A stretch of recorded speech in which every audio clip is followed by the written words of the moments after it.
Right, now it says write 5 plus 4x minus 3x squared in the form of ax plus p all squared plus q. Now this is quite a difficult example, so you might have to pause the video and look carefully what's happening at each stage. So we've got 5 plus 4x minus 3x squared. This is not written in the correct way for us to be able to complete the square. If we rearrange in the form of ax squared plus bx plus c, that would actually be easier for us. So that's going to be minus 3x squared plus 4x plus 5. Right, so writing that out, we've got minus 3x squared plus 4x plus 5.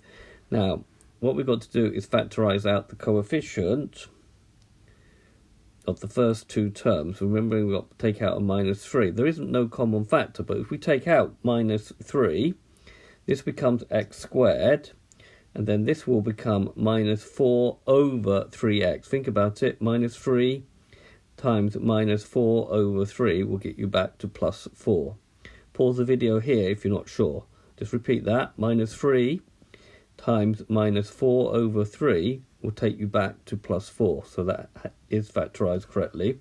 We've still got the plus 5 on the end. Now we take half of 4 over 3.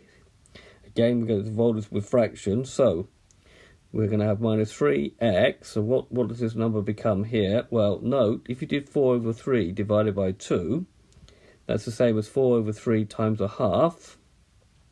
The 2's will cancel out, so we'll just be left with 2 over 3. So this becomes minus 2 over 3 all squared.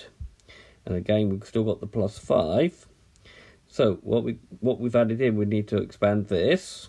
So we've got minus 3x minus 2 over 3 all squared is equal to minus 3x squared minus 2 lots of that, which is going to be minus 4 over 3x, plus 2 squared, which is 4, plus 3 squared, which is 9. Taking in the minus 3, you're going to get minus 3x squared. The minus 3 will cancel here, so we're just going to get plus 4x. So notice we've got back to what we started with here,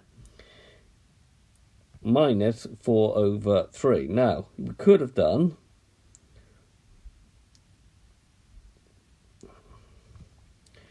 it might have been easier to just do minus 3 times minus 2/3 squared, minus 3 times minus 2/3 squared, which is minus 3. 2/3 squared is 4 over 9, plus 4 over 9. So that becomes minus 4 over 3, because that minus 3 will cancel with that 9 there. So we get the same thing. That might be easy to do it that way. So here we've taken away 4 over 3, so here we must add 4 over 3. So our final expression becomes minus 3x minus 2 over 3 all squared. Now, adding these together, 3 5s are 15, 15 plus 4 is 19, so this becomes plus 19 over 3, or you could do that on your calculator. So that's now in the format of a times x plus p plus q. So a in this case would be minus 3, p would be minus 2/3, and q would be 19 over 3. Note that in some books this could be written as 19 over 3 minus 3 times x minus 2/3 squared. Okay, so this has been a video to show you how to complete the square where a is in fact less than minus 1, i.e. a negative number. I hope you've understood, and I thank you very much for watching.